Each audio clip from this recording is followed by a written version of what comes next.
Now, I just got off the phone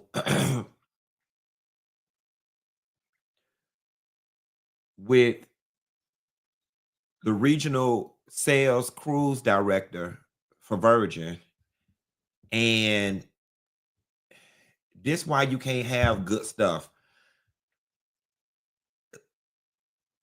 Because I'm a decent person, I'm not gonna reveal her name, but somebody from the Funky Bunch in jail and been in jail since this morning, since we got off the train, because apparently somebody decided that they wanted to lay it low and spread it wide all on them people balcony, and them white people next door heard and called on their ass, and they been in jail since this morning on the doggone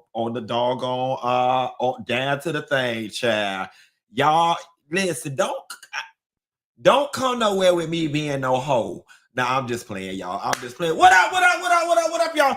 I needed something to get my blood going, because I came back real hyped. And Allegra, I heard you. I came back real hyped, ready to talk about everything, and then like literally right before it was time to do the show, my energy tanked. I'm like, bitch, I want to go to sleep. I'm gonna take my time tonight, and I'm gonna just talk. If we go an hour, we go an hour. If we go more than an hour, we go more than an hour. And after I finish saying what the fuck I got to say, if I feel like getting off the line, I'm gonna get off the line. But let's take our time. I got some notes about the cruise. Okay. And for all of y'all who wanted a cruise recap, here we go. The cruise was absolutely just amazing. I went with the personal agenda of sitting on the balcony, being one with nature, just getting some clarity about some career things so I could come back from the cruise and be a better me, take my business and my finances to the next level. That was my intention. That's not necessarily what happened. That happened and then some. Y'all gonna get tired of me telling this story, but get ready to hear it. When I did the Anita Baker thing in Las Vegas, we had 30 to 50 people going. And honestly and truthfully, that is what I expected on the cruise. The cruise absolutely was never a business venture for me. It was never, ever, ever supposed to be a business venture for me. Legra can even tell you, when we were talking, she was like, well, how much money do you want to make? Legra can tell y'all this. And I said, Legra, I don't have to make no money. Like, I just want to go, and I just want people to go with me. And my honest expectation was that there was going to be 30 to 50 of y'all that went. There were 280 plus odd people that went.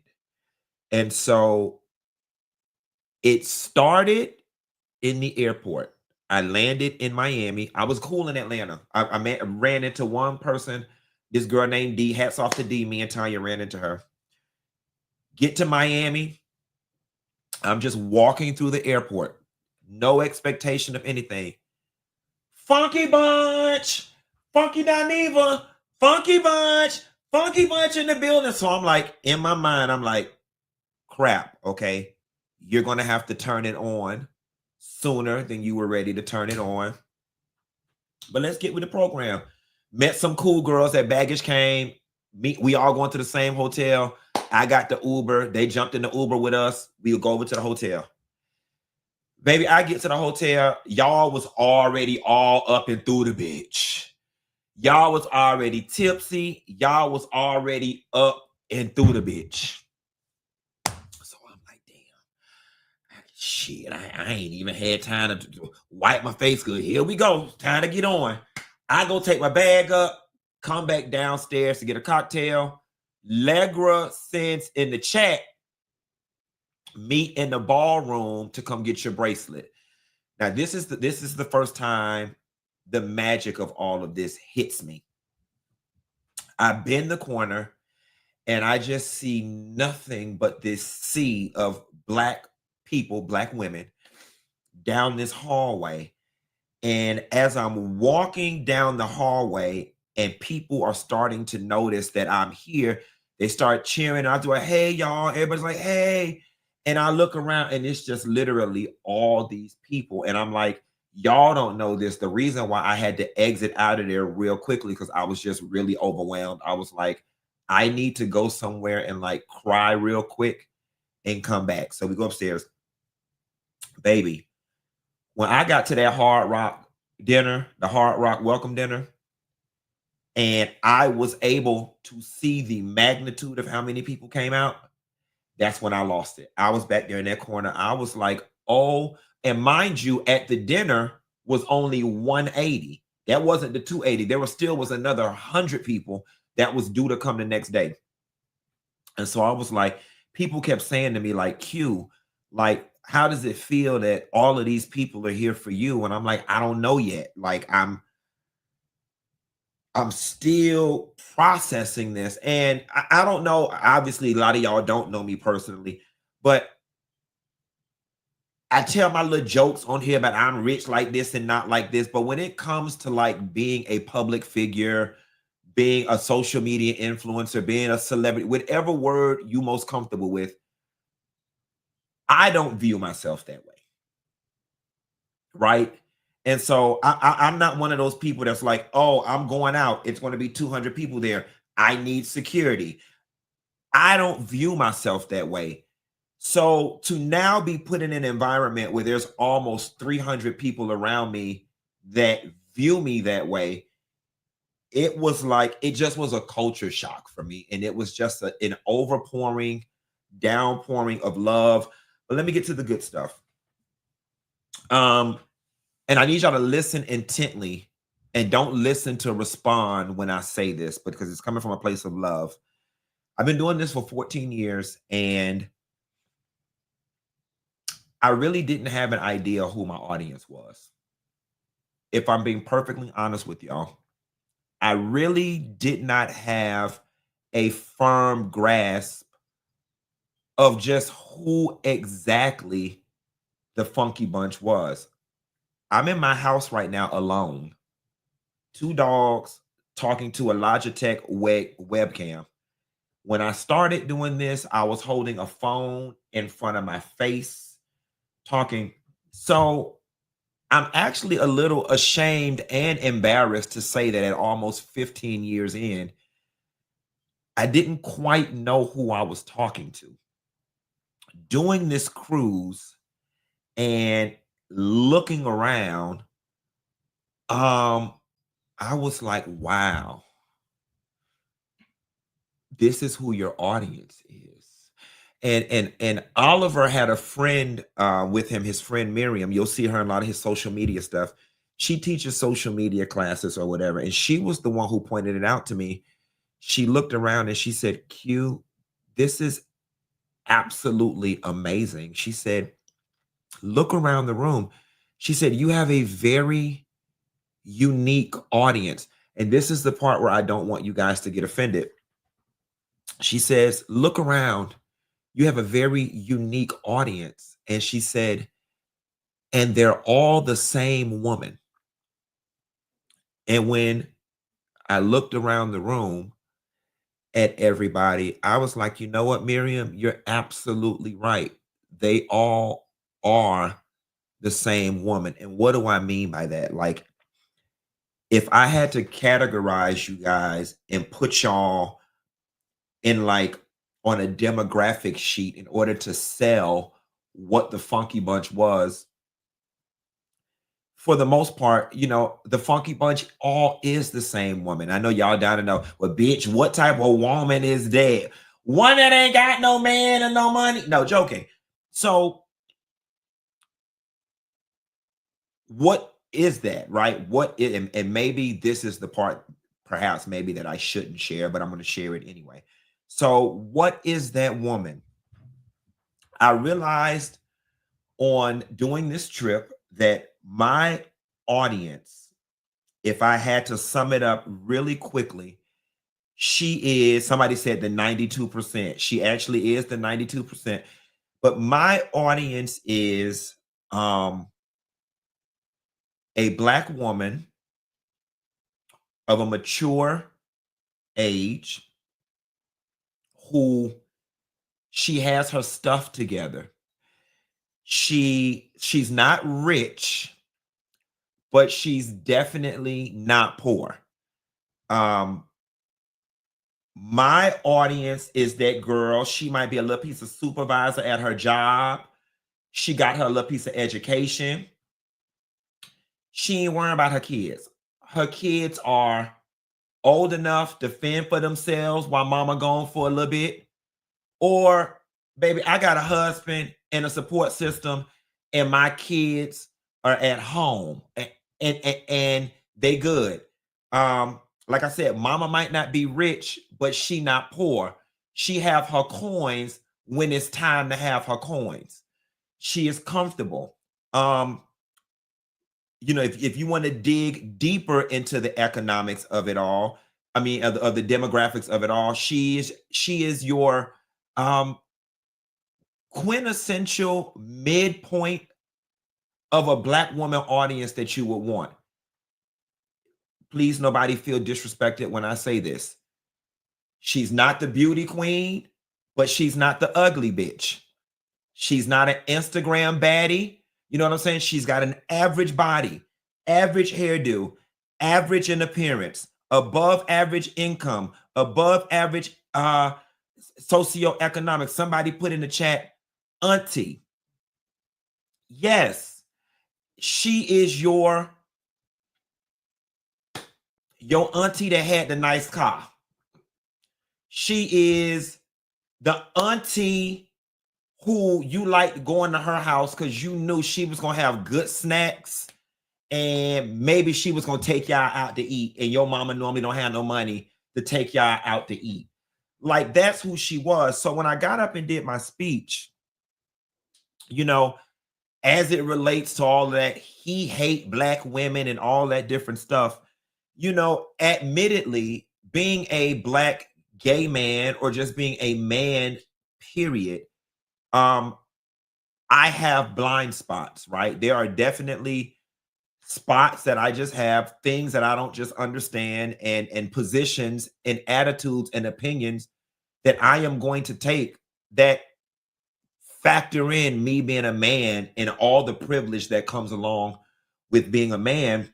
But for the first time, because I was able to feel, touch, see, experience who exactly it is I'm talking to now, I definitely feel as if it is going to add a level of sensitivity to my commentary.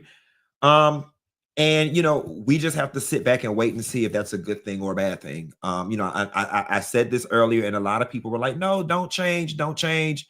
But it's kind of hard to not change when something seeps into your heart and seeps into your subconscious.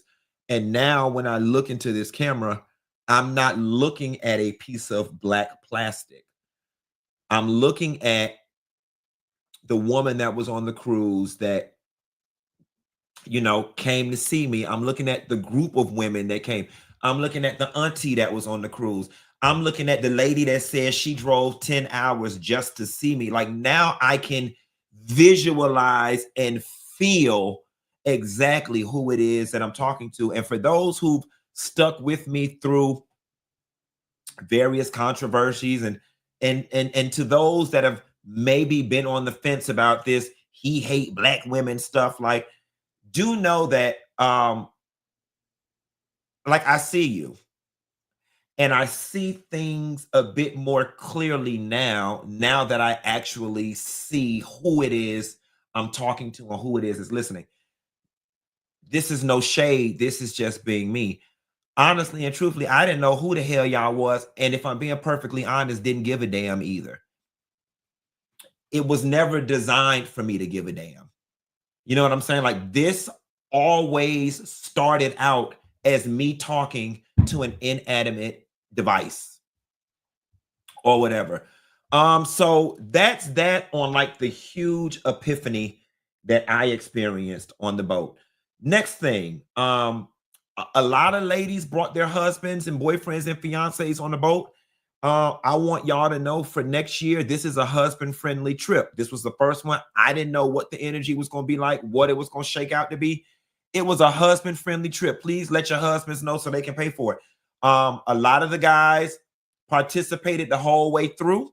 Some of the other guys, they tipped in when they wanted to tip in. They tipped out when they wanted to tip out. But ladies, let your husbands know this is not like it's just going to be the ladies and it's going to be all pink and foo-foo and Victoria's Secret all over the place. That the men are 100% welcome. The men linked up. They were smoking cigars. They had their own corner. They was doing their own little thing. We need all the men. And as a matter of fact, what I think I'm going to do is actually carve out just something special for the guys. I know there's cigar bars and stuff out there. We're going to carve out some programming. We're going to go get them some of them nasty women's when they get to the Dominican Republic. You know the kind I'm talking about, the ones that got all of the diseases and that lemon pepper wings in between their legs and in their butt. We're going to get some of them nasty women.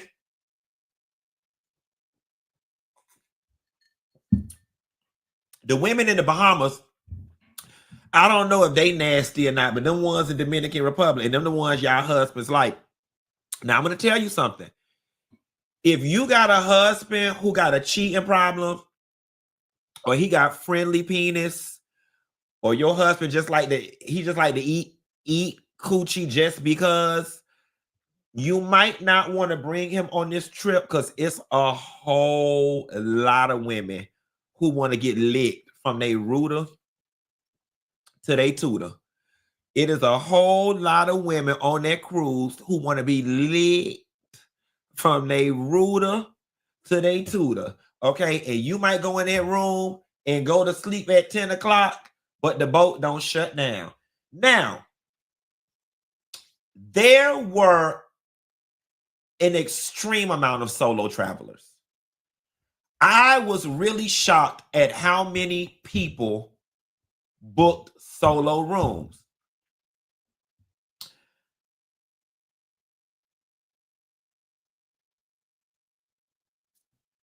Did y'all honestly think I was telling the truth when I said the Qs and the Kappas and stuff was coming on the boat? And if you did, let me apologize, especially if that was the real reason that you came. Okay? Like, especially if that was like the selling point and that was like the reason you came. Let me apologize to you. It took my friend Katrina Hughes pointing out to me, and I felt so shitty after she said it. She said, Q, all of these women got solo rooms because they want to get hunched by a Q dog. I said, ooh, Trina. I said, you might be right. Like, no, it was an abnormal amount of people who had a solo room. And the reason why it was baffling for me is because as outgoing as I am, I would never voluntarily go on a 5-day cruise by myself. So I just assumed everybody was like me and was going to partner off.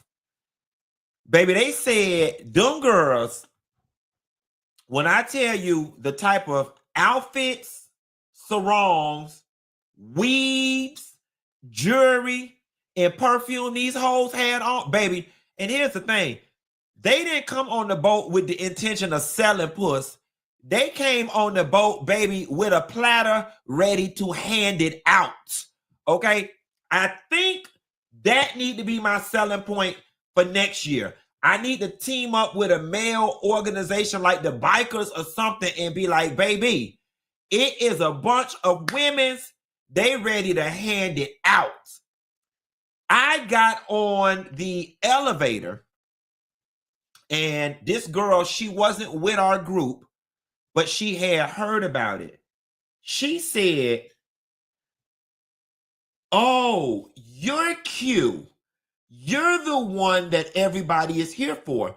Then she said, "Oh, I was under the impression that there was going to be a bunch of Qs on the boat, not Q and all of his friends, the Qs."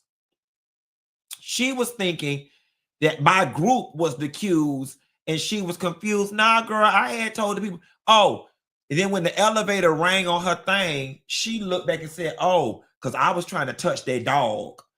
And I was like, "Ooh." And I was like, "Ooh, girl," I was so shamed. And I was shamed, if I'm being honest, because I am not used to women over the age of 40 being so forward sexually, right? I'm used to that being a dirty boys thing. So she was like, "Yeah, child," because I was trying to touch their dog. I said, "Ooh."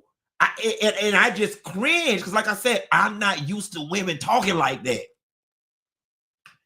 And then I felt so bad. I said, "Damn." I said, "All right, Q.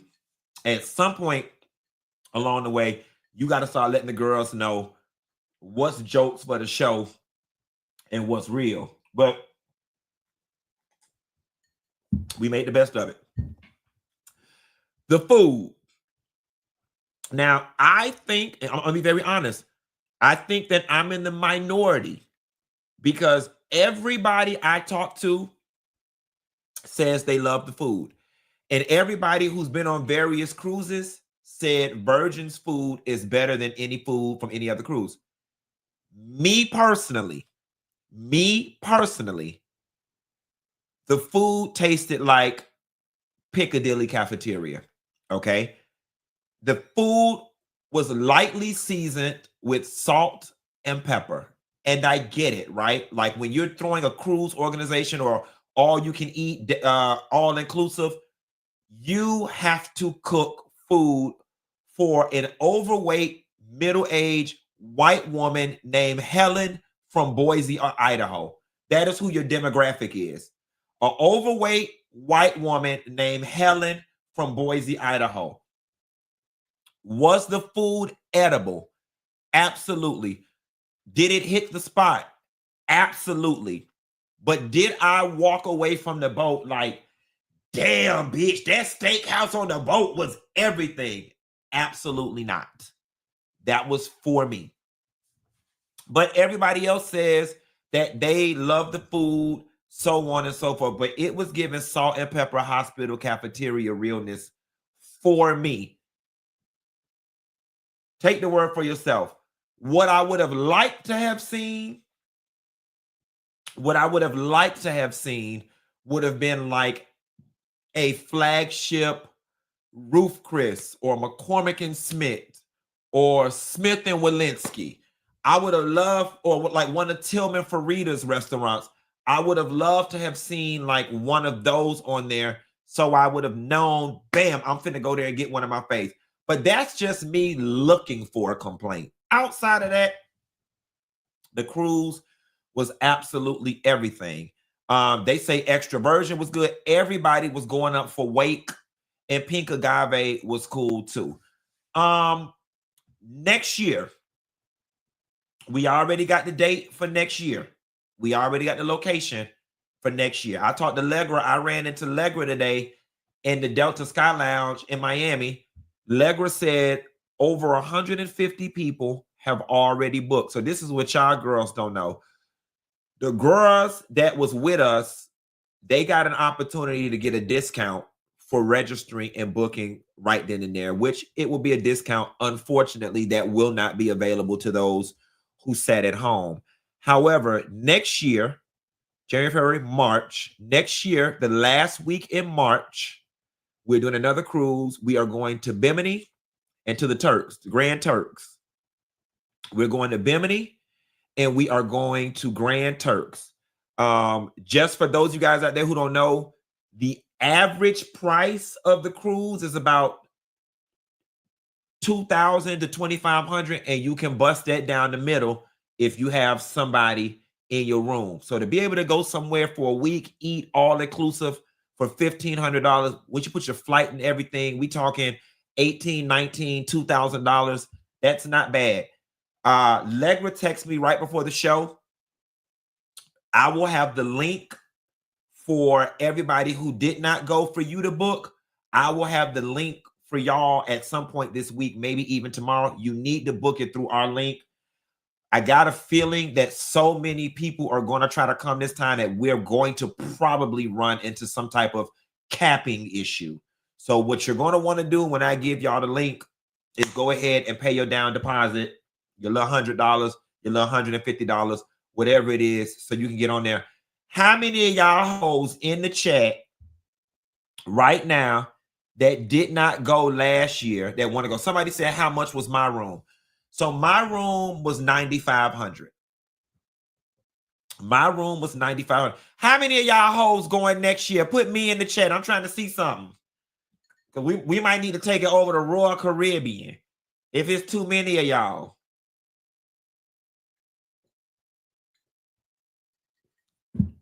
The girl said they coming. Y'all stay tuned. Oliver captured footage. We got enough footage to make promo material for the whole year. Link coming. What else I got on the cruise? We 30 minutes in. That's all I got on the cruise. Let's get into the show. But thank you for everybody that came. Thank you, Legra, for all that you did. And I can't wait to take this damn flyer down at the background and get us some new stuff going on. But that's what was going on, guys. And we want to see y'all next year. We had so much fun. Oh, and then we're going to do some on-the-ground destinations too. But this inaugural group of Funky Bunchers that went, they're going to have different T-shirts from y'all. Somebody was like, oh, Funky, we should get shirts that say alumni. Them other hoes get something regular. So we finna do some old sorority and fraternity stuff. We gonna haze y'all. Y'all gonna be a little less than us because y'all didn't go the first time. We gonna have our alumni shirt on. Y'all hoes, we gonna separate the women from the girls.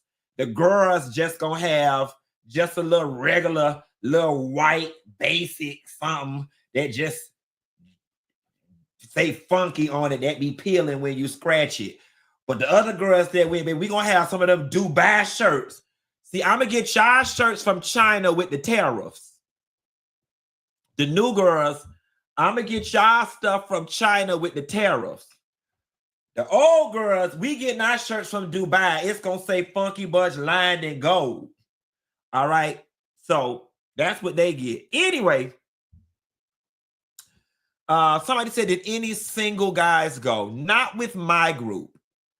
Not with my group. There weren't any single guys. There were some gay guys. There was a group of gay guys, and then there was the other guys that were straight or with their women or whatever.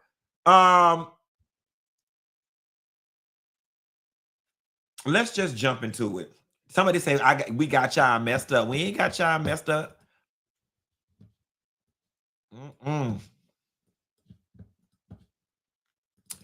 All right, no political corner today. We're gonna talk about the tariffs midway through the show, but let's get into this. So, Gail, Gail King sometimes has an extremely difficult time getting the core group of Black people to sign on to her. And I don't know what that is about Gail. I don't know if there is a distrust that we have for Gail. I don't know if we view Gail as a house slave and we field ninjas. I don't know if it's Gail's proximity to Oprah, but it's something about Gail that she tends to not be on the same page as the general Black collective. And they are eating Gail's ass alive on social media in response to this all-girls space mission that she's gone on. Here's what Gail's got to say. It bothers me because I've certainly read some of the things online coming from people that I know, that I like, that I consider friends. And this is what I would say to that. Space is not an either or, it's a both and. And because you do something in space doesn't mean you're taking anything away from Earth. And what you're doing in space is trying to make things better here on Earth. What Blue Origin wants to do is take the waste here and figure out a way to put it in space to make our planet cleaner. I mean, Jeff Bezos has so many ideas, and the people that are working there are really devoted and dedicated to making our planet a better place. That's number one. Number two, have you been? Have you been? If you've been and you still feel that way after you come back, please let's have a conversation. Number three, please don't call it a ride. That is not a friggin' ride. Whenever a man goes up, you have never said to an astronaut, boy, what a ride. You know, we duplicated the same trajectory that Alan Shepard did back in the day, pretty much. No one called that a ride. It was called a flight. It was called a journey, because a ride implies that it's something frivolous or something that's lighthearted. There was nothing frivolous about what we did. And I'm gonna go ahead and stop you there. I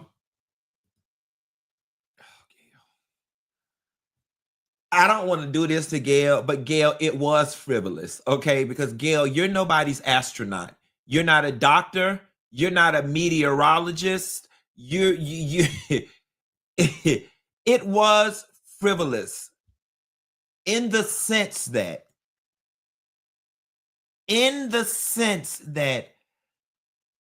America has been turned upside down on its ass right now. And Gail, whether you are right, and let me back up here. Let's be clear. I have respect for Gail, and Gail is 100% correct with everything that's coming out of her mouth right now. But Gail, read the room. This is the last of what anybody gives a damn about right now. The thought of doing things in space, with space, by space, past the space, the thought of that is so far in the future.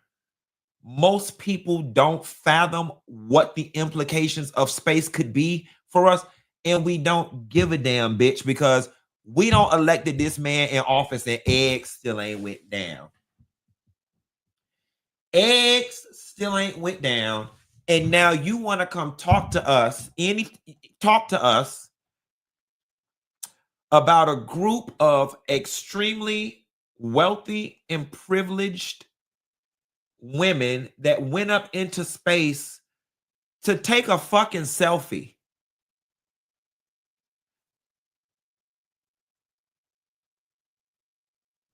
Gail, all you and Katy Perry are good for in space is taking a selfie.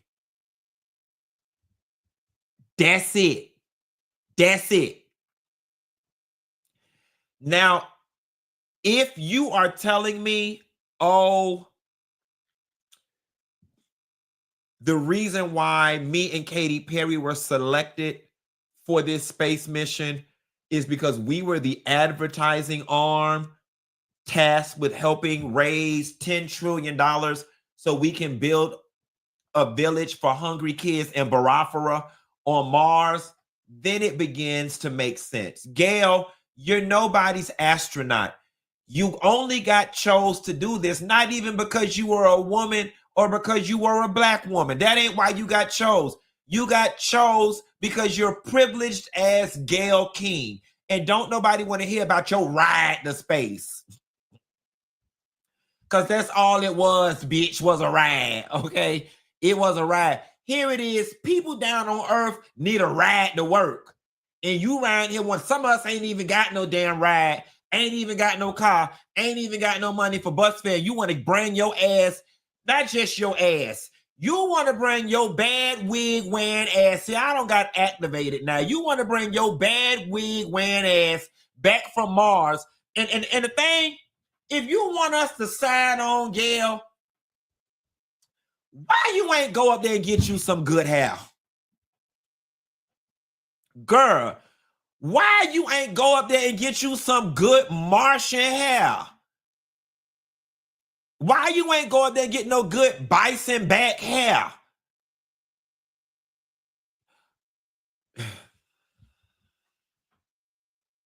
I don't want to give Gail more than she deserves, so I'ma leave.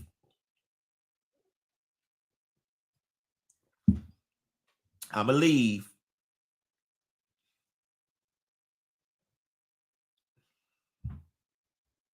And that was the best hair you could put on. Baby, I know church mothers that's pushing 100 years old that put on better wigs to go to first Sunday than Quentin. Go on to the next thing, Quentin. The next thing ain't even no better. While I'm out of the country, y'all didn't tell me Toni was running an extended stay. Move this lady in with no credit, no background check, no references, no eviction check, all because she wanted her coochie ate. Allegedly, Toni moved this lady in her house because she wanted her coochie ate. And here is how you know that lady telling the truth. Here is how you know that the lady telling the truth. When you look at the video, if I'm done with an argument or I'm about to fight, I want the car door open in case I need to jump in it and drive off. You need to hand me the gun, or you need to jump out and help me. When that lady got on here and started talking about how Toni wanted her to eat her coochie, watch how Toni closed that car door. And that's what I said. That lady ain't lying. That lady ain't lying. That lady didn't think Toni didn't think that lady was going to go that far. When that lady started talking about how Toni wanted her coochie ate, baby, Toni closed that door real quick. Watch this. You trying to fuck me, bro? Why would I fuck you? You want me to eat your pussy? Why would I want you to eat my pussy? I swear my head fuck you. Why would I want your dirty ass?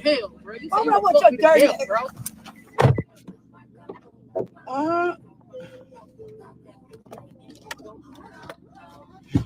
No, you trying to fuck me, bro? Why would I fuck you? You want me to eat your pussy? Why would I want you to eat my pussy? I swear my head fuck you. Why would I want your dirty ass? Why would I want your dirty ass, bro? She said, let me close this door real quick. Now, I'm going to tell y'all something. This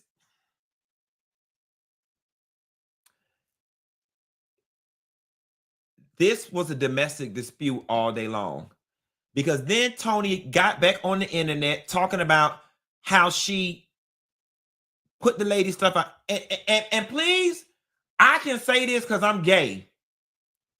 There is a whole category of gay men and gay women called the homeless gays. Okay? There is a whole category of gays, men and women that are homeless, that learn how to finesse their looks, their sex, in order to have a place to stay. And I believe every single word that lady said about Toni, because Toni, you too emotionally, when people run to social media to out people and stuff, whether you believe it or not, it's an outcry of hurt. It is an outcry of hurt. And you want to hurt the other person back, and you hurt.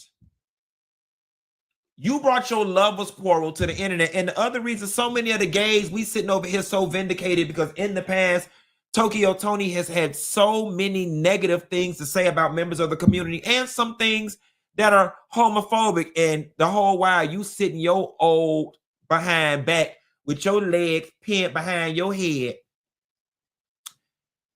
letting homeless, stud-like lesbians lick you from your rooter to your tutor. Bitch, you was a different type of lowdown and a different type of nasty. You are a different type of nasty to have some level of stardom and fame and let a homeless dyke come off the road and eat your box for a place to stay.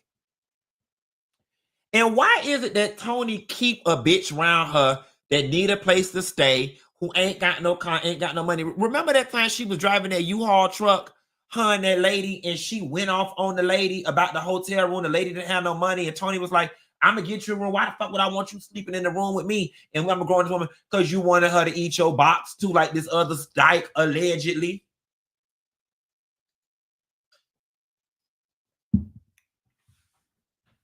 I feed the homeless all day long. I don't keep them around me. I feed the homeless all day long. I don't bring them around my house. Well, I did this one time, but I'm saving that for my memoir. I feed the homeless. He had a big old thing. I'm just joking. Maybe I'm not. But who bring people, you know, I hate calling people fans. It's such an ugly word, but who brings people off of social media to their home? Who gets that involved with somebody off of social media through DM and through text to the point where you bring them into your home? Bitch, let me explain something to y'all. And I just did this whole top of the line speech about sensitivity and all this type of shit and how I love y'all. I never love y'all hoes enough to bring y'all to my damn house. And we ain't built no rapport to your house and let somebody lick you in between your legs and in your butt. Oh no, ma'am.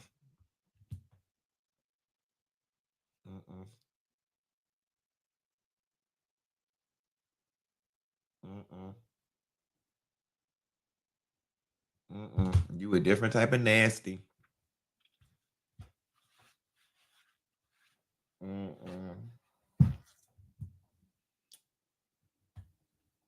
Oliver just texted me. He said, please let the Funky Bunch know to send in all of their pictures and videos for the stuff that he's going to make. At this point, since this is live, just go ahead and put it in the Facebook cruise room. That's the easiest thing to do at this point. If you have any videos that you think would be good, used for promo or whatever videos or pictures, please post them in the cruise Facebook room so Oliver can compile those. Moving right along. This is great news, guys. Former Baltimore police officer that touched those children, he has been sentenced to life in prison. Take a listen. Life in prison. That is the sentence for a former Baltimore police officer convicted of sexual abuse at his ex-wife's daycare. You may remember this story as James Weem Jr. has been behind bars since his conviction last year. This for abusing a child at Little Kids Castle Daycare in Owings Mills. Back in March, the parent of the victim filed a civil law. Was totally. Anyway, I'm not going to play all these videos, but he got life. And rightfully so. Our biggest concern at this point is fortifying our sister when she gets out, right?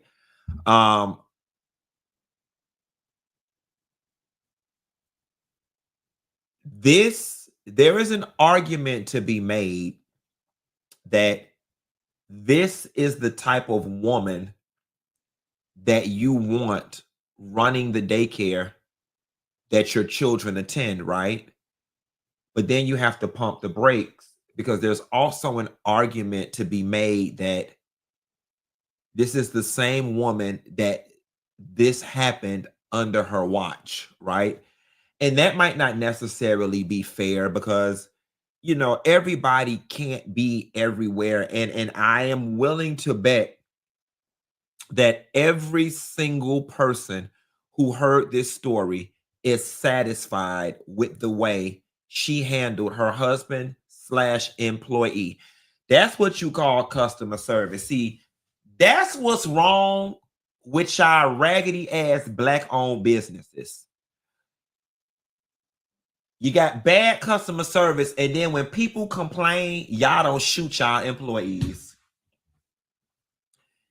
If more of y'all started beating the hell out of y'all employees and shooting the shit out of them, you have more business. That's what's wrong with y'all raggedy ass black owned businesses. Y'all don't shoot y'all employees. Let me tell you something. If I make a complaint and the manager come out and shoot the shit out the cashier, oh baby, I feel loved. I feel like I've been heard.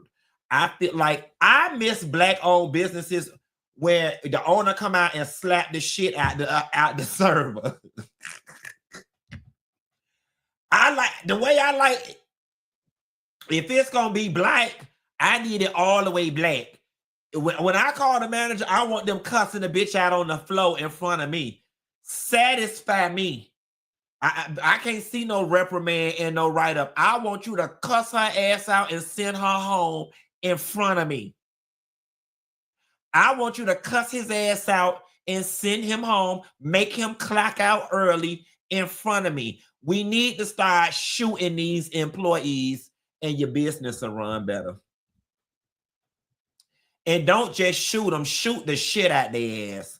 Okay? That's what we doing. When you come work for me, it's going to be a line in the application that say, if you mess up, he going to talk to you like a dog. You liable to get slapped, and more than likely he'll shoot the shit out your ass down to the workflow. And that's just what it need to be. How many of y'all going to work tomorrow to y'all business and y'all going to implement I shoot the shit out you policy? All my black owned business owners, we need to start shooting the shit out these employees because it's like, excuse me. All them cruise germs. But y'all don't believe it. We got a customer service epidemic right now. I don't know what y'all doing, how y'all training these employees, but they need to be scared to be shot. And then they'll start acting better down to these jobs. And I mean shoot the shit out their ass, okay? Leave a bitch handicapped. Pop their ass right in the knee. I was going to go on to this Marvin Sapp story about the new song, Close the Door. I'm not going to play it. This don't work for me. I'm not going to play it. Marvin Sapp teasing new music, song called Close the Door, in response to the backlash from his sermon from a couple years ago that hit the internet. While we praise the Candy Burris's of the world and we praise other artists for capitalizing off of the scandal, not from a church people. Nope. Nope. Nope. Nope. Nope. Nope. No. No. This don't work for me.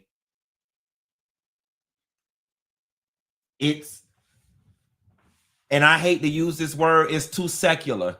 This is just y'all love to use that word humble. It's not humble. It says that your apology wasn't genuine. Like you tap dancing on the face of your parishioners. You wronged some people. Okay. Now, their lives were not in danger. They probably left with some hurt feelings. You wronged a group of people and disappointed an internet full of people who saw it.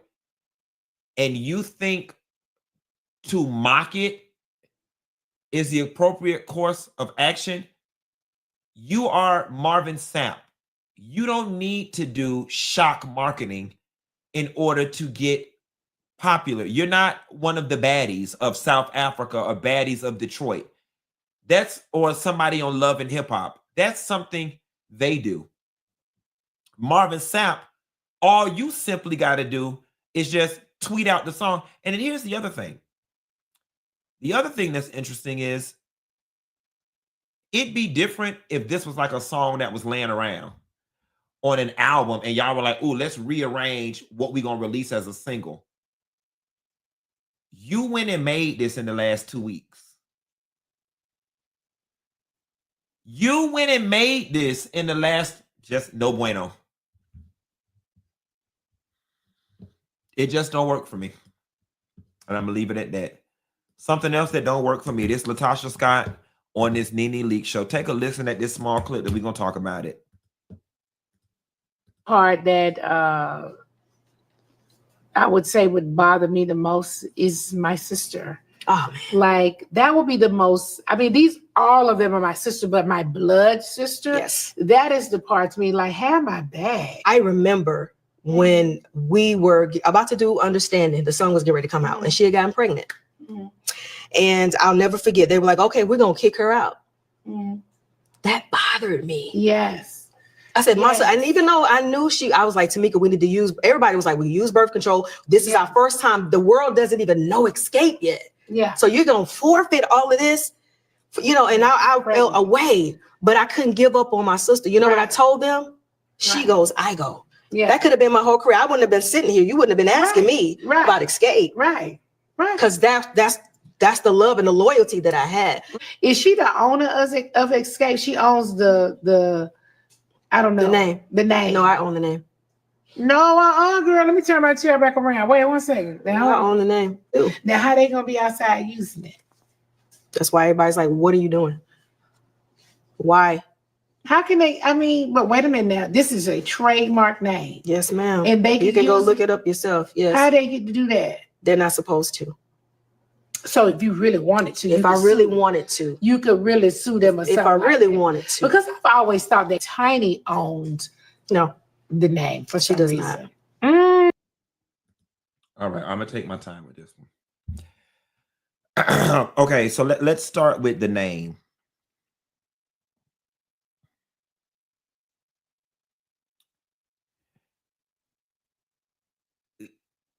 As much as you and your husband need the money, the reason why you ain't suing them for the use of that name is because you know it's futile.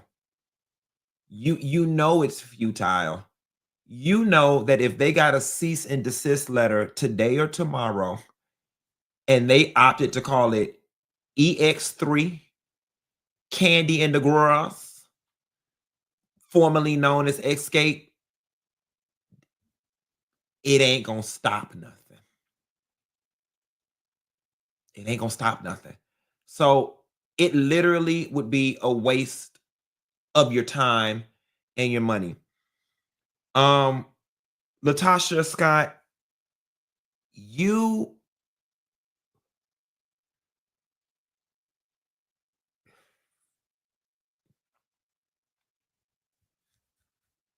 I've never seen somebody who is just this blind and deaf. And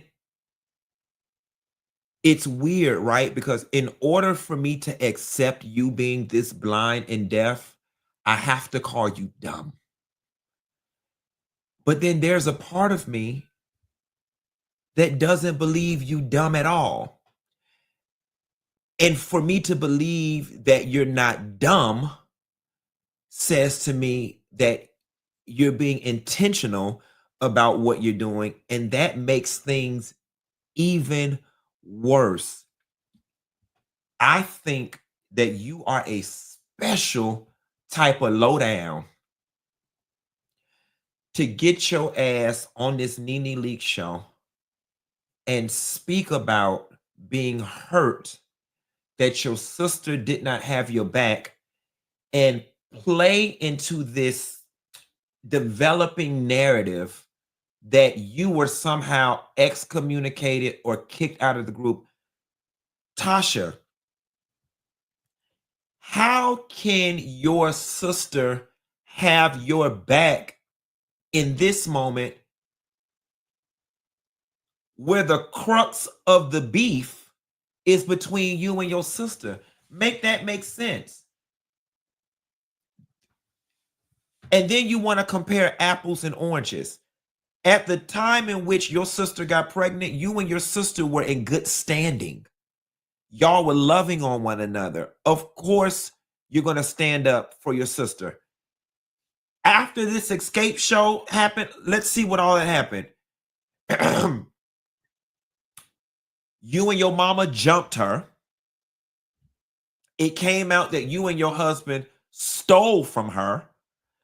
Then you went on and tried to gaslight her on television.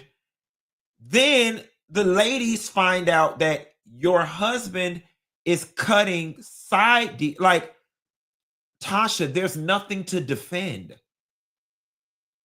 Your sister, along with the other ladies, were wronged by you and your husband.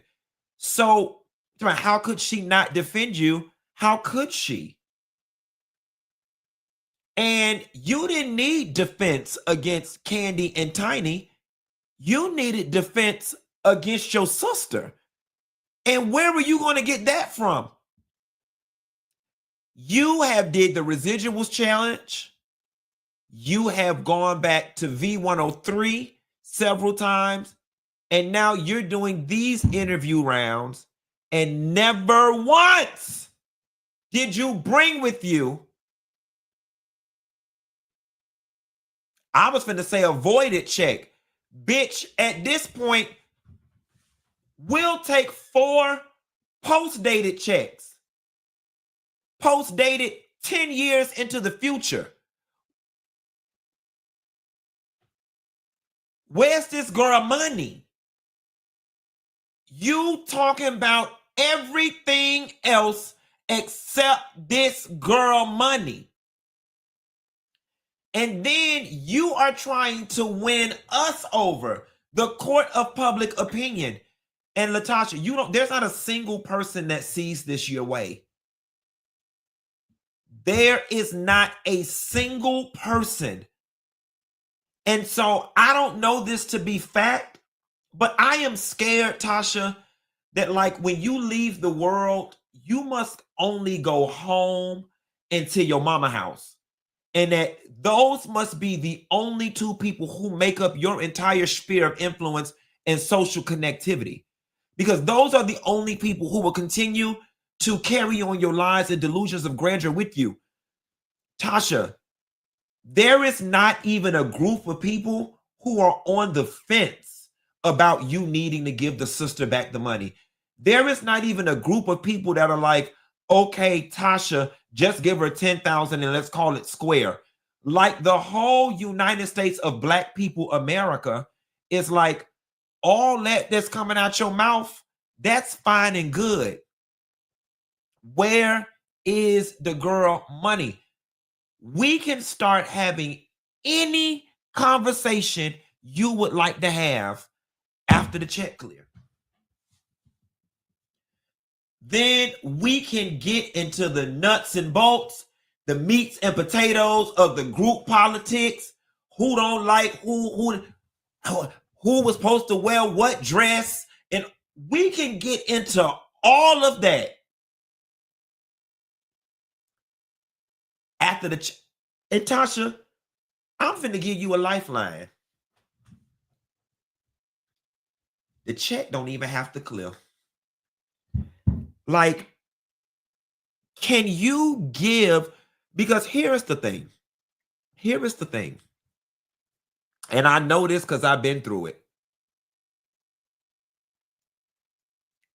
It was so long ago, I can 100% guarantee you Your sister don't even want that money. Now she'd be happy to have it. Your sister don't even care about that money. It was so long ago. She's already gone through the hurt of you stealing it, and she's already gone through whatever financial, whatever she had to go through with $40,000 of her money being missing. She's currently on the road with Escape, where they have grossed millions and millions and millions of dollars. Your sister is up right now. She is up. The last thing she's thinking about is petty debts. It's the acknowledgement of it all. And that's why I said the check don't even have to clear. It's the acknowledgement of it all. Your sister needs you to stop making her feel crazy and to stop making her look like a liar and to stop lying in front of folks. That's all your sister wants. And even if you give her a check, show up on one of these shows with a check that we know gonna bounce. I promise you, that's enough to get the ball rolling. Because that says to your sister, the fact that she even went on Nene Leak's show with a check that wouldn't clear, she's acknowledging to the world, but moreover, she's acknowledging to me that her and her husband took my money. And now we can finally close this chapter.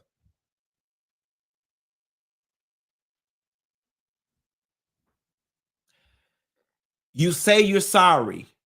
You got on V103. You want your sister back. I want my sister back. It's about my sister. Why did you do this? Why did you do this? Why reopen up old wounds, saying a whole bunch of nothing? And no shade. And this is no disrespect, because this is me talking to like somebody I idolized in middle school growing up. One of the first times I met Candy, the first thing I said to her was, I cannot believe I am friends with you. I used to walk up and down my middle school hallways listening to y'all in my Walkman. Never in 10 billion years did I think I would be friends to the celebrities that I listened to. So it pains me, Tasha, to even have to view you like this, because, and I know you didn't like this, you big girl from Escape.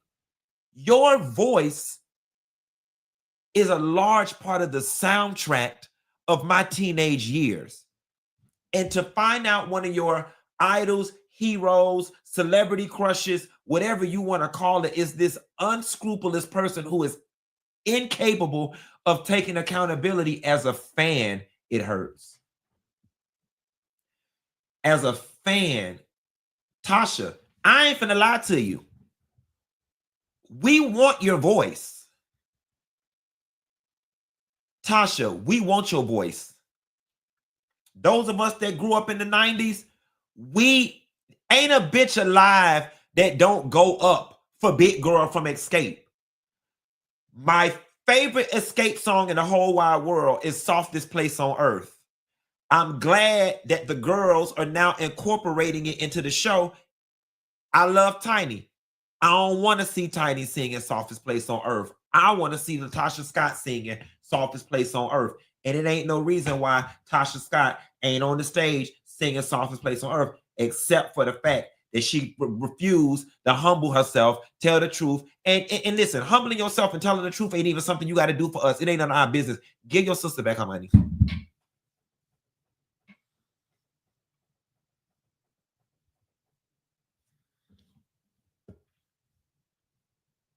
Give your sister back her money. And it's kind of like, if I was your friend, if I was Rocky's friend, I would ask you, or I would say to you, y'all keep doing things, and y'all need to write this down, because this is real life advice. Y'all keep trying and insisting on doing things your way and your way not working. You keep wanting to do things your way and your way is not working. Tasha, listen to me, daughter. Rocky, listen to me. And this ain't even on no shade. This is wanting to see y'all win. Tasha, every time you do one of these interviews, it solidifies you as more untrustworthy, more unloyal, and it makes you look more like a liar. Okay? We don't want to hear this from you anymore at all. We know the story. We've already chosen sides. We have already decided in our hearts that your sister is the victim and you are the villain. And there is absolutely nothing that can be done about that except change behavior. And it starts with the check.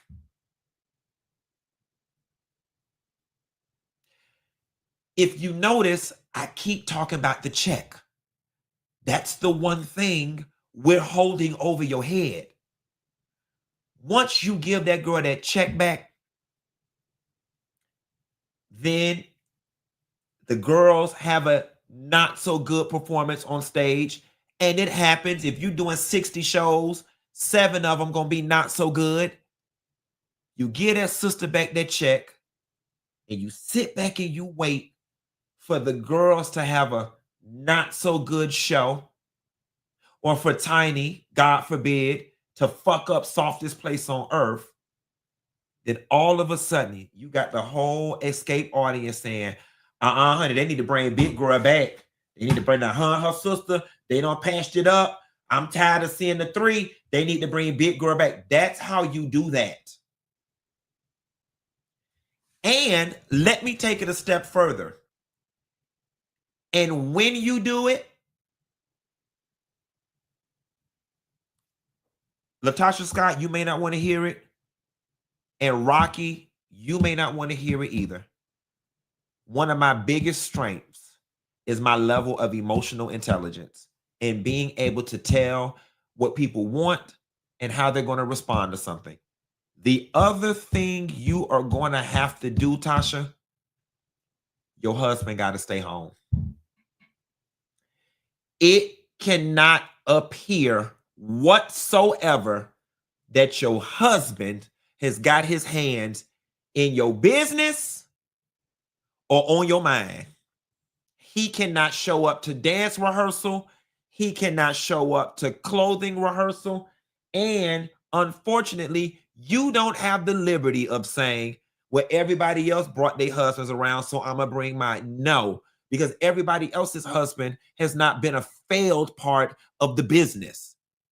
Everybody else's husband has not stolen, allegedly stolen, tried to secure a deal, whatever word you and Rocky need to use in order to sleep easy at night about what he tried to do with that contract and get an additional kickback. Nobody else's husband did that. Everybody else's husband, they played a role. Purse handler. Todd carrying purses. Tamika husband carrying purses. T.I. carrying purses. Not your husband. He want to be the group manager and do deals. And your husband, he don't carry purses. He do shake. You can't bring him around.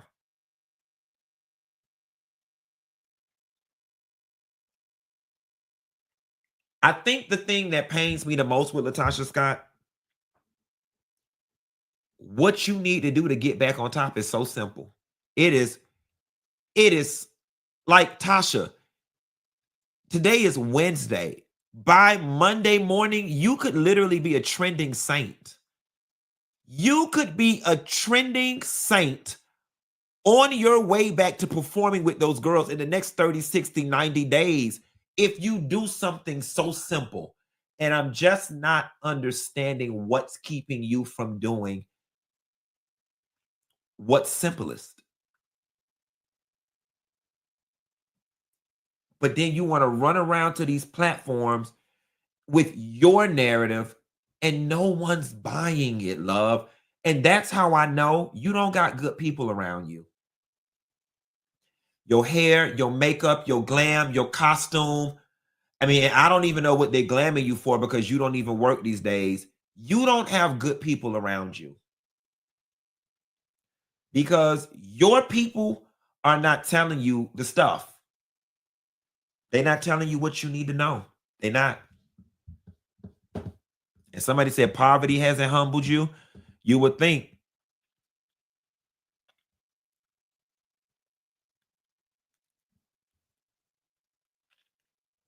Let me see what else I want to do. Since we're talking about escape, let's get into this. TLC, Crazy Sexy Cool musical set to debut next summer. Don't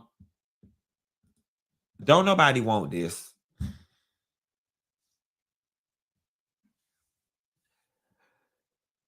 Don't nobody want this. Who want this? If you want this, put me in the chat. If you don't want this, put not me, girl.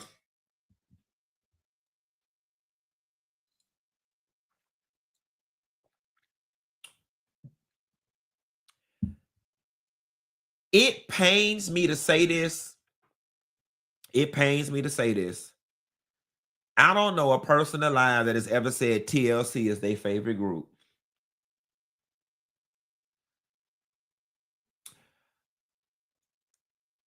I don't know a person alive that we be like, ooh, what's your favorite song? They be like, ooh, TLC.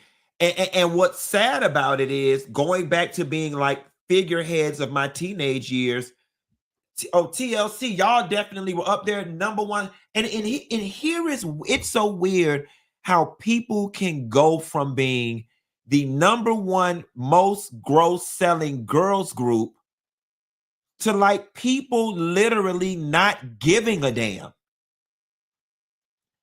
Like honestly and truthfully, TLC, now y'all's MTV thing that y'all did, biopic, that was good.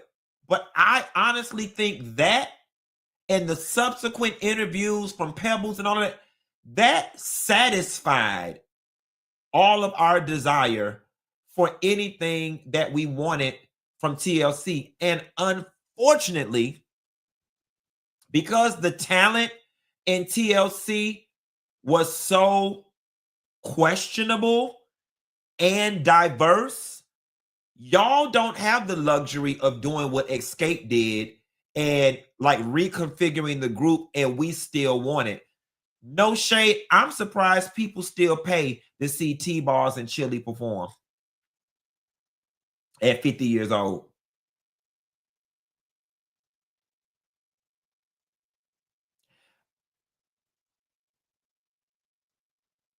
They literally could be like, TLC is performing in the parking lot of Lenox Mall right now for $10. And I'm gonna be like, well, who all gonna be there?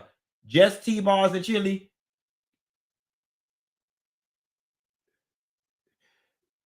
Girl, I'm finna go get that new burger from Chili's. That's the Chili's I want to do.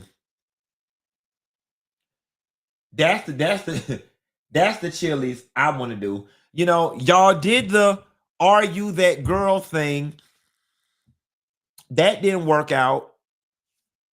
Individually, no one cares enough about either one of y'all to go solo. And this is not me being mean. Like, this is not me being mean at all. It's just being truthful. Like, they're like, Q, they lost a member. Have respect. I do have respect. That lady being dead ain't got nothing to do with they demand. That lady being dead ain't got nothing to do with their level of talent. That lady being dead ain't got nothing to do with the fact that neither one of the girls sang us down to the ground. Thus, they ain't been able to do shit else. That lady being dead ain't got nothing to do with none of it. That's y'all problem.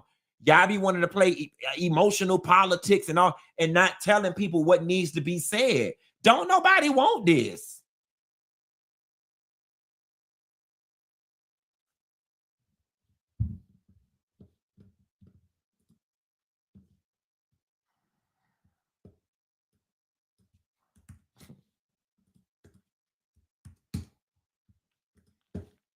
Should filters be banned? I want to go to take it to the Supreme Court. We got to get rid of these filters. You know how many women, Kodak, you know how many women I walk by that I didn't know it was them because they don't look nothing like I see them on Instagram? Yeah, it happens all the time. That should be a crime. It should be. It really That should. should And be a I'm not saying like just like A tad girl, like, you edit, take it like, off, you know, okay, you yeah. go hype. Okay. You know, this is another one of those conversations that kind of needs to die right along with right along with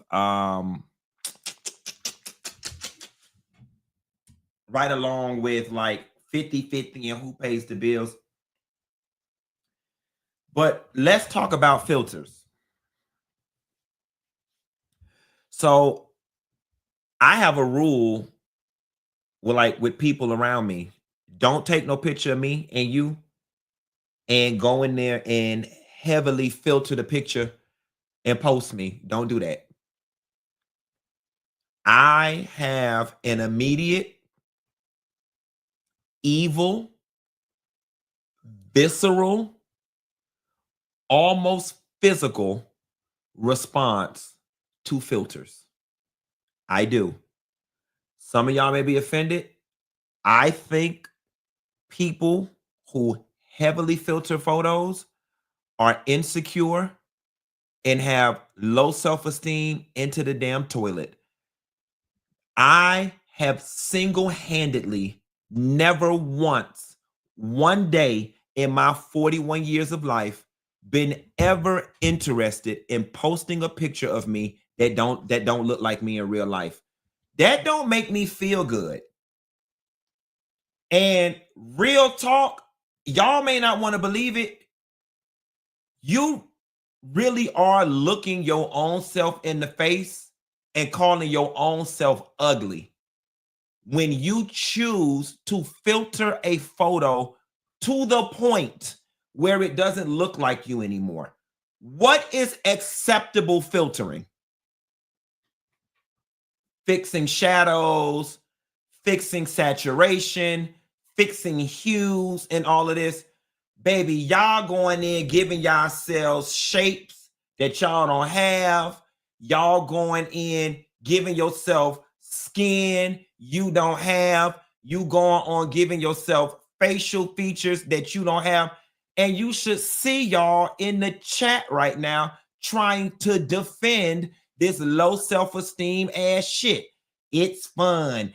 Different strokes for different folks. No, bitch, you got low self-esteem. You do. There's no way around it.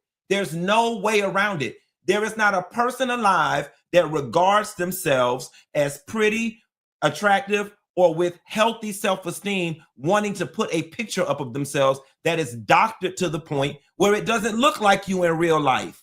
I don't understand what's not clicking. Bitch, this don't look like you. And you post, you're not fine. This is not you.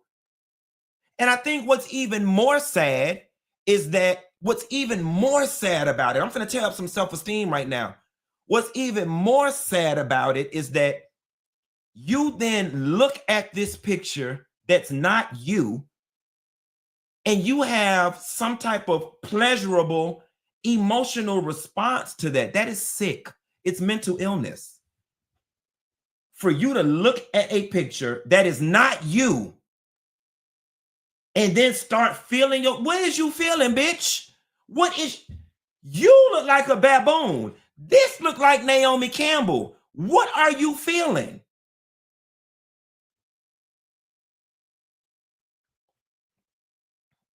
And while we at it, and somebody got the nerve to post it, and while we're at it, the same thing holds true for you bitches who walk out your house and put 50 tons of makeup on y'all face. And for those of y'all who walk out your house and put 50 pounds of makeup on your face, I know you might not care. And I know y'all might be upset because I'm a man. Men always in the women business. I want you to know that like us regular people with like healthy, normal self-esteem, when we see you in the bank, when we see you in the grocery store, when we see you in Home Depot and you walk past, I want you to know that everybody in the line looks at one another and we telepathically all say the same thing about your Disney clown looking ass.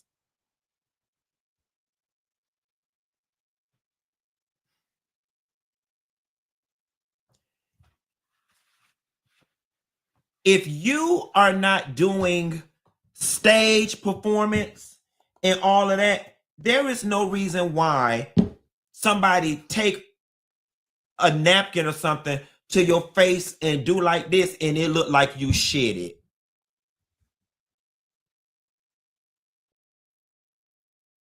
If somebody can take a white napkin right now and do your face like this and it look like you shit it, you probably look like shit.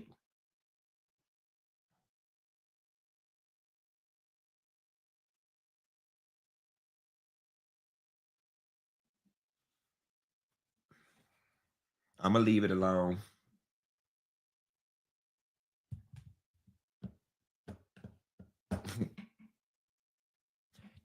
Last thing I'm gonna say, because I gotta teach the girls a lesson. Hold on, stay right there.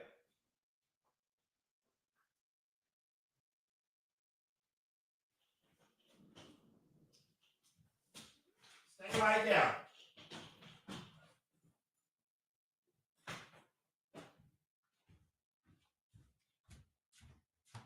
This is the last thing I'm gonna say about it. And I can't believe I'm a whole man. I'm a whole man having to give the girls, and see, I ain't finna start. This why y'all be mad with the gays and with the trans.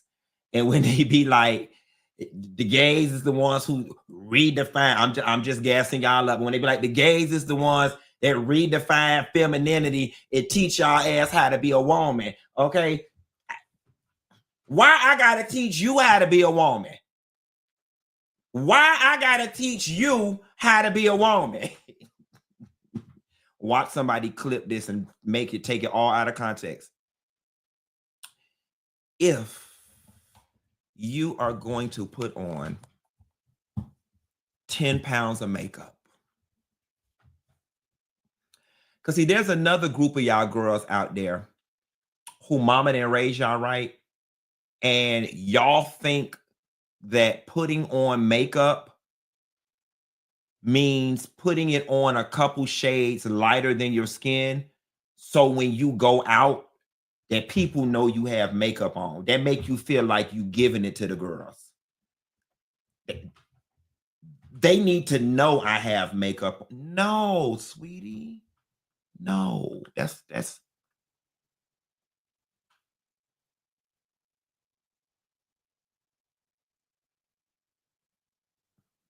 not how that works. I'm gonna finish the rest of the show doing a natural beat.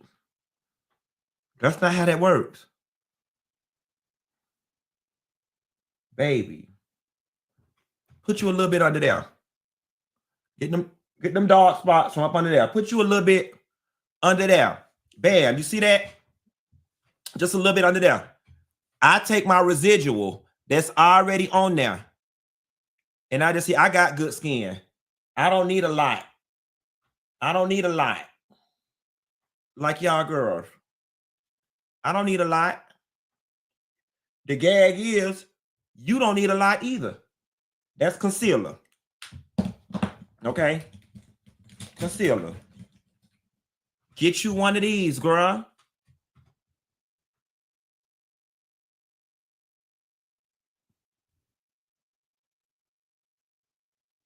I ain't got no mirror. Line her. Line her up.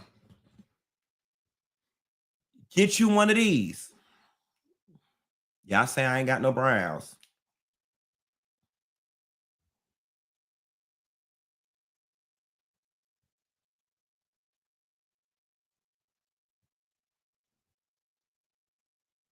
Color her in a little bit. Last but not least, get you one of these. The foundation.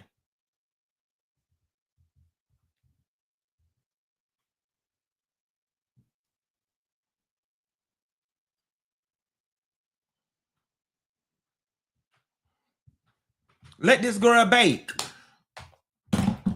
You got you some grays. Get you one of these.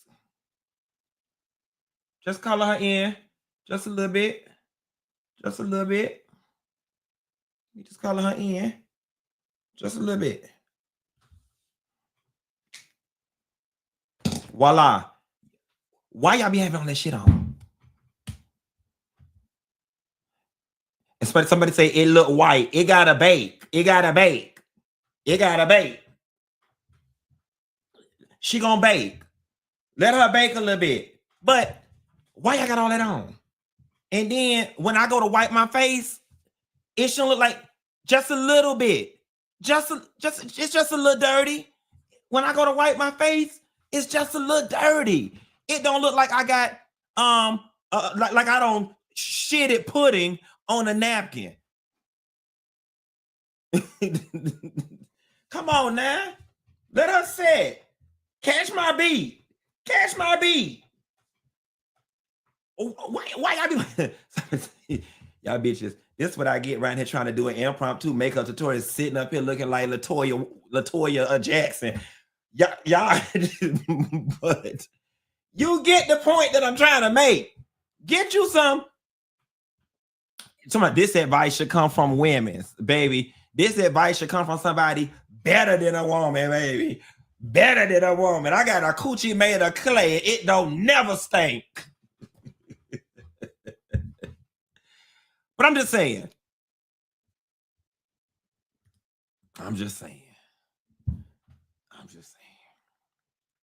Baby, y'all should see the filter girls. The filter girls and the makeup girls, they is mad in this thing. Listen, baby. Listen. And I am saying this purposely to hurt some feelings. Okay? This is me. I'm going to let you know when I'm purposely being nasty. This is me consciously, intentionally, and purposefully being nasty. It's not our fault that you don't have enough confidence in your appearance, in who you are, that your parents did a poor job fortifying you and undergirding you and making you feel secure in areas larger than just what you physically look like, that you find it prudent to put on a mask every day when you go out of your house by way of 10 tons of makeup, or that you are so insecure with yourself that you can't even show up in a picture as your real self, and that you have to put a filter on to the point where you're unrecognizable. I'm not talking about cleaning up lighting. I'm not talking about I got a little piece of blemish or you got a little piece of acne. Those are all fine and well. We're talking about when you look distinctly different in real life than this picture. You're not shitting on anybody. You're shit. And I don't care how any of you feel about it. There's somebody around you not telling you the truth. There will always be something wrong with somebody who can't go out in the world and show up as who they are. There will always be something wrong with that.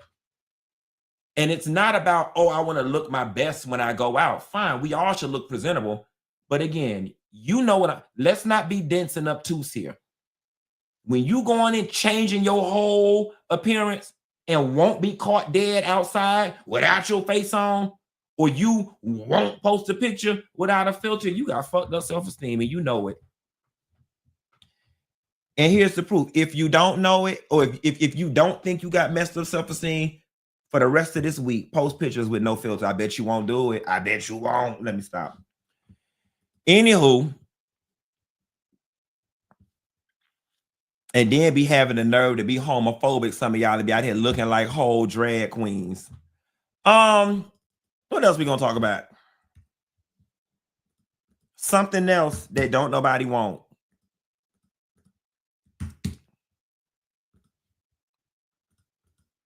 BET orders a spinoff, Vernell Hill, starring Tommy Davis, and currently in the works. I don't know that anybody want this.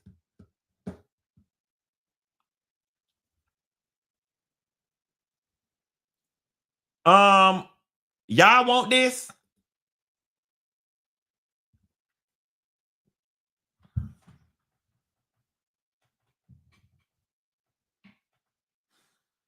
And the sad part about it is, while the Tommy Davidson character Vernell Hill, we remember him, culturally, I don't know if it was impactful enough for him to get his own show. Culturally, I just don't know if the Vernell Hill character was culturally impactful and relevant enough. If you wanted to get us wet in between our legs and in our butt, you should have said BET ordered a spinoff with Pam. Now that's interesting. Tashina Arnold's been working. She's relevant. She's current. If you would have said BET ordered a spinoff with Gina and Pam, that's interesting. We could have did something. If y'all would have said BET ordered a spinoff with Gina, Pam, and Cole, that's interesting. We could have played with it. We would have loved a Shanae spinoff, but I can hear y'all mouths right now about black men in dresses and all that whole conversation of just being the gay man. I want it, but I don't want it because I don't want to hear all of that. Not to mention, I don't think Martin's health is in the best. This is speculation, but I look at the way Will was carrying Martin during some of those bad boy interviews, the way Martin looked like they had propped his ass up there with popsicle sticks, cotton balls, and super glue. I don't think that Martin's health may be strong enough for him to take on an endeavor like this. But why would you give us Vernell Hill and not just give us Martin?